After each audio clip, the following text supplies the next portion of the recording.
Kapitulli i 5. Në të djathtë atij që rinte ulur në fron, pash një libër të shkruar në të dyja anët, të vulosur me 7 vula. Pash edhe një angjëll të fuqishëm që shpallte me zë të lartë. Kush është i denjë të thyej i 7 vulat dhe të hap librin?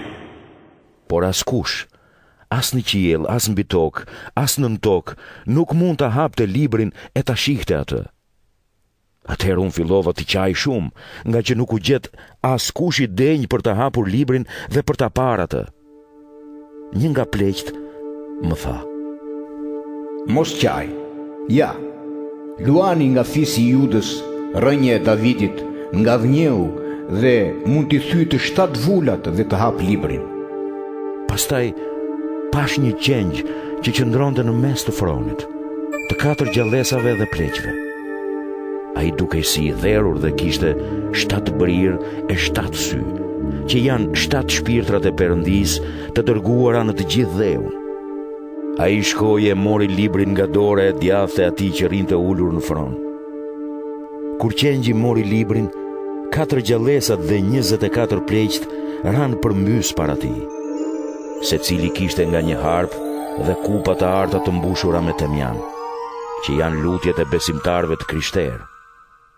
Ata këndonin një këngë të re dhe thoshin: I denjë je për të marrë librin dhe për të thyer vulat e tij, sepse u there dhe me gjakun tënd ke bler për Perëndin njerëz nga çdo fis, gjuhë, popull dhe kom. I bëre mbretër dhe priftërinj për Perëndin ton, dhe ata do të mbretërojnë mbi dhe. Pastaj pash përsëri dhe dëgjova zërin e shumë angjëjve që kishin rrethuar fronin, gjallësat dhe pleqt. Numri i tyre ishte me mijë, me 10 mijë. Ata thoshin me zë të lartë: I denjë është qengji i therur për të marrë pushtetin, pasurinë, urtinë, fuqinë, nderin, lavdinë dhe bekimin.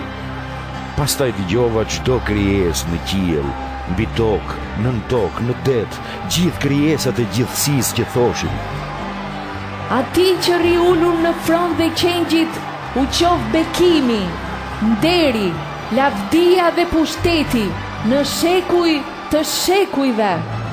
4 gjallësat thanë: Amen! Ndërsa pleqt ranë përmbys dhe adhuruan.